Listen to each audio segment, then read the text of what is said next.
那我们下一位演讲者，也是3·8万集选区的一颗星，让我们以热烈的掌声来邀请我们下一位杨先生，谢谢。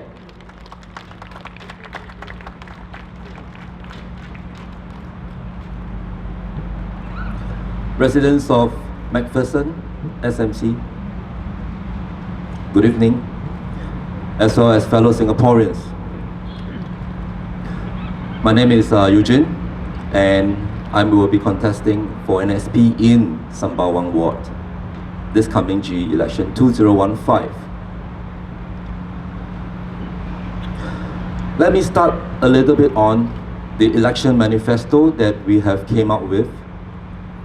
I want you to know that election manifesto is a very, very detailed, sharp, precise, and a very quick solution to all the problems that that Singaporeans has been affected with.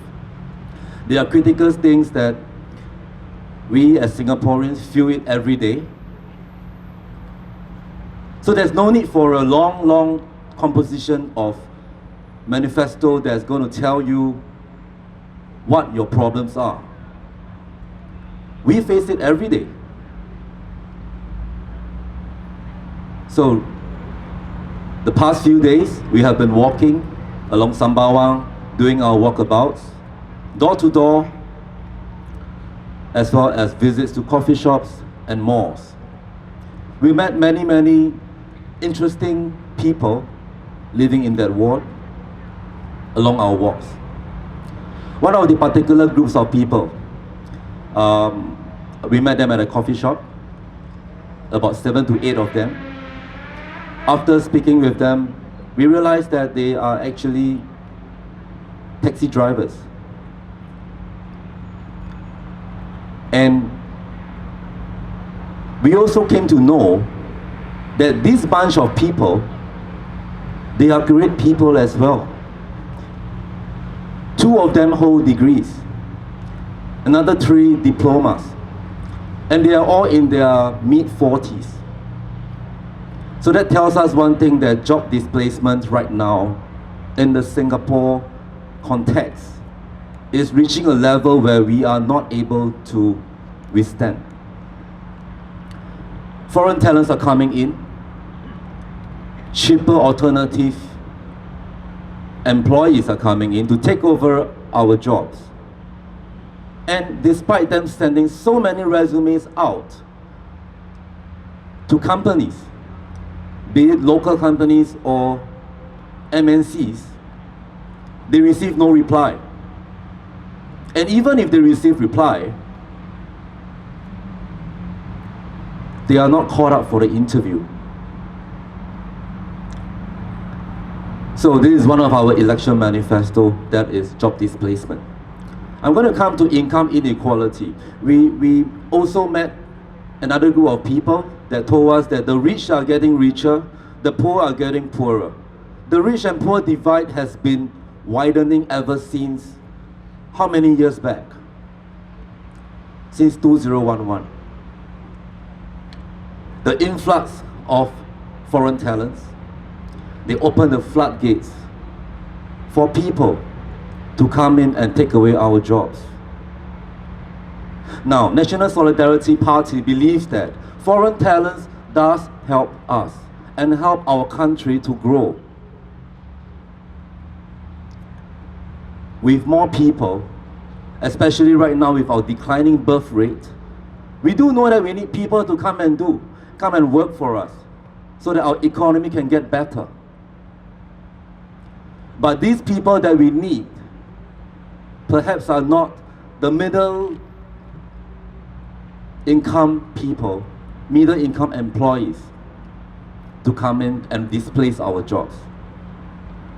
It is just like, since the rich are so rich and they are getting richer by the day, it is like a wolf pack. Every wolf pack, if you know a little bit about them, you know that there is an alpha An alpha is someone or one particular wolf with that characteristic to lead the pack. He also called the leader. The rest of the pack will follow, teamwork, and they will attain and achieve many great things together. Now, if the rich get richer, it is akin to the wolf pack alpha running so far ahead that the rest of the wolf cannot catch up. And the next thing that's going to happen is they will be confused. They will be lost. They will be scared. They no longer can function well as a team. And whatever that they're going to do is going to fail, big time. One particular gentleman that I spoke with, he was a Malay, 54 years old. He told me, look, Eugene, I'm 54 right now. Next year, I'm 55. CPF is a big issue for me. I hope I can get back my money.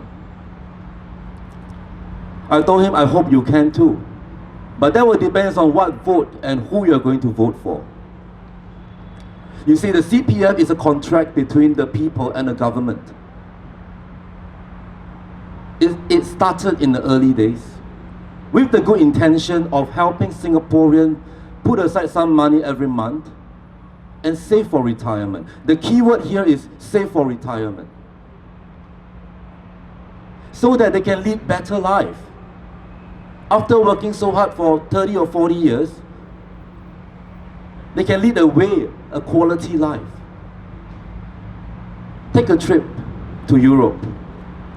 Spend some time with your family, your sons, your children, your daughters, your grandson and granddaughters. Isn't this what Singaporeans want in life after working so hard for so many years?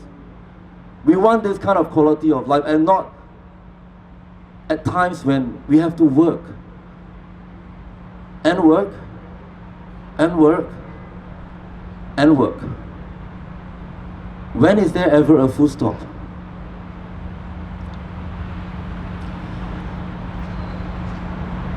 Another person that I spoke to mentioned about, he told me, you know, Eugene, the mother of all the problem right now with Singapore is the overpopulation of 6.9 million.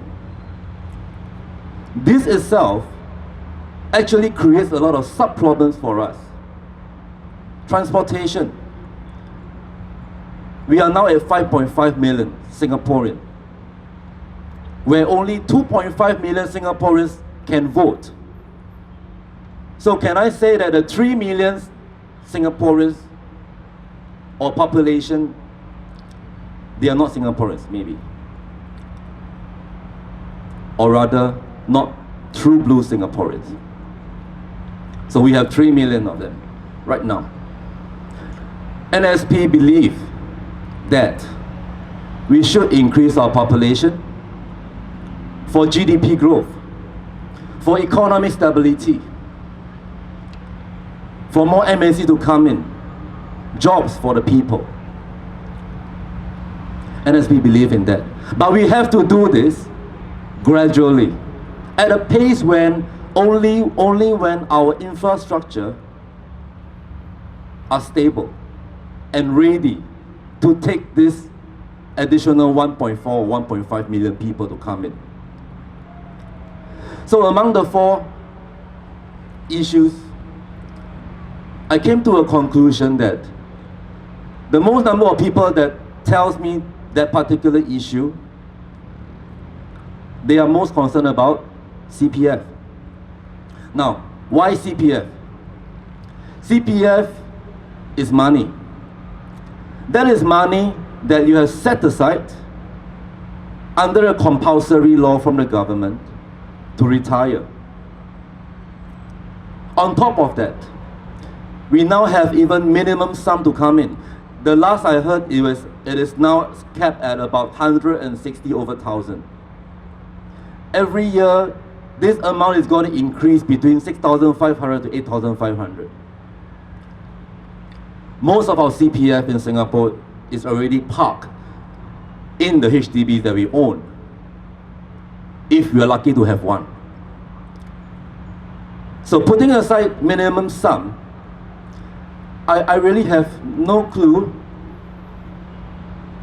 how much can we withdraw from the CPF. And the government's reply when Singaporeans ask them, when are you going to give me my CPF? Why you keep delaying from 55 years old to 60 to 65 and most recently 67? This is going to increase, or this may increase in the coming 3 to 5 years. You may hit 70 years old. How about 75 or 80 years old? So what if you have hundreds of thousands in your CPF and you cannot take out? And their reason is, there is a significant group of people that may squander this money away if the government allows you to take out. I feel that this is irresponsible because this small amount of people, their explanation was, they may spend money in casinos and they may lose all their money, or they may spend money on women, any other vices imported from overseas. But I want to ask them, who are the ones that set up the casinos? The government. Who are the ones that bring in these foreign talents, so-called foreign talents, to study here with a study visa and work to serve the man? The government as well. So if these two conditions are created by you, and only a significant small amount of people will squander their money away, probably less than 3%. Is it fair then for the majority of Singaporeans to be penalized? To be penalized for these people, and across the board the solution is applied and you can't take out your money? Where is the quality of life? Where is the Swiss standard of living that we have been promised, Singaporeans?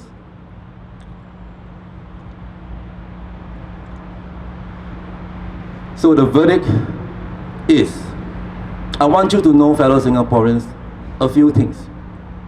Please be very sure CPF is your money. I know there are ministers that tells you it is not your money.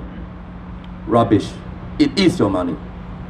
This is your hard-earned money and you deserve to take it back at 55 years old. It is akin to, it's like you put some money in the bank, but the bank do not issue you an ATM card. And you cannot draw out in times of need. You cannot even use your NETS account to cash out anything or to purchase for anything. And lastly is, Singaporeans nowadays, the newer generation, like myself, maybe about 30, late 30s or early 40s, we are financial literate people. We know how to manage our money. Don't tell us what to do with our money, because it is ours to begin with. In closing, during your vote come GE 2015, I hope you can consider a few factors, 2 factors before you cast that vote. The first factor is, what should or how should an MP behave? Or what should an MP be? Who is this person that you want him as an MP? Should he be highly qualified, very educated with master degrees, double degrees, professor, doctorate, and don't walk the ground? Or maybe, how about someone who cares for the people, who cares for his future, who cares for Singapore, who cares for his kids, his grandkids, and generations to come, who walk the ground. So this person that you're going to vote must be hardworking, must love the nation, he must be a patriot, and he must want the best for Singaporeans.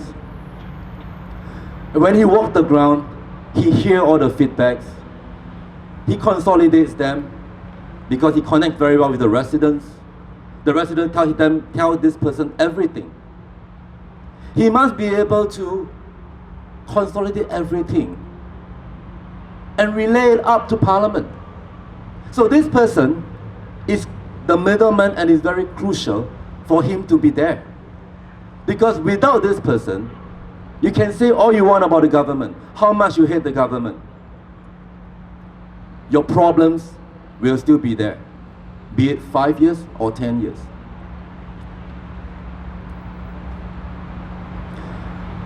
Earlier on, sidetrack a little bit, I heard some complaints about residents saying to us, usually you know, our government, sibei jialat leh. We tell them many things, they never want to listen to us.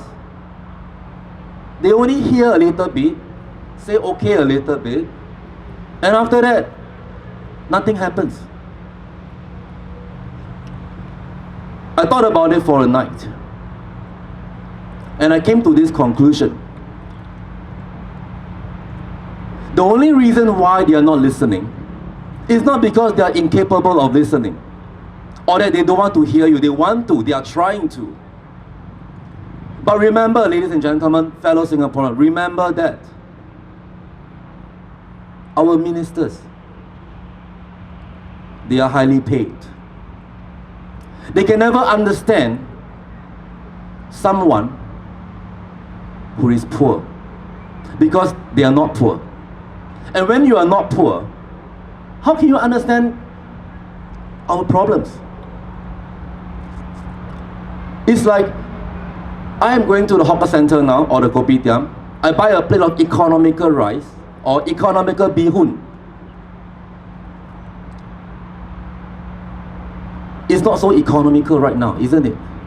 经济米粉一点都不经济，贵得要死。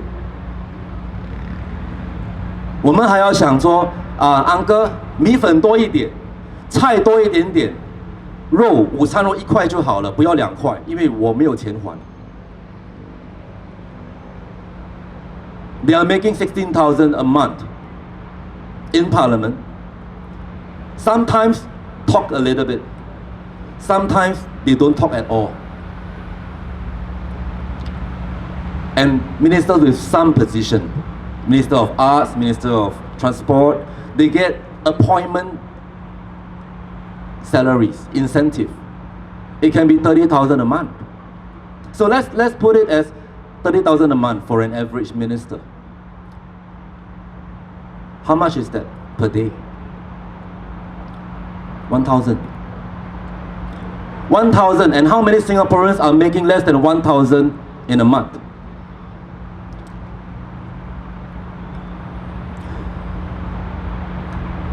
I hope, after hearing what I have to say here, I hope you understand that this GE is very important. This GE is a GE that may be a watershed GE. Why? Because I know we have walked the ground. People are frustrated. Singaporeans are actually very patient. They have been waiting 50 years. We know the sentiments of the ground. Much better than the ministers who are sitting up there. We know really. I hope you can vote for opposition parties, vote for NSP, vote for a credible voice that can bring out the problems that the people are facing, relate up to the parliament, and I want you to know that Singaporeans deserve better. Thank you.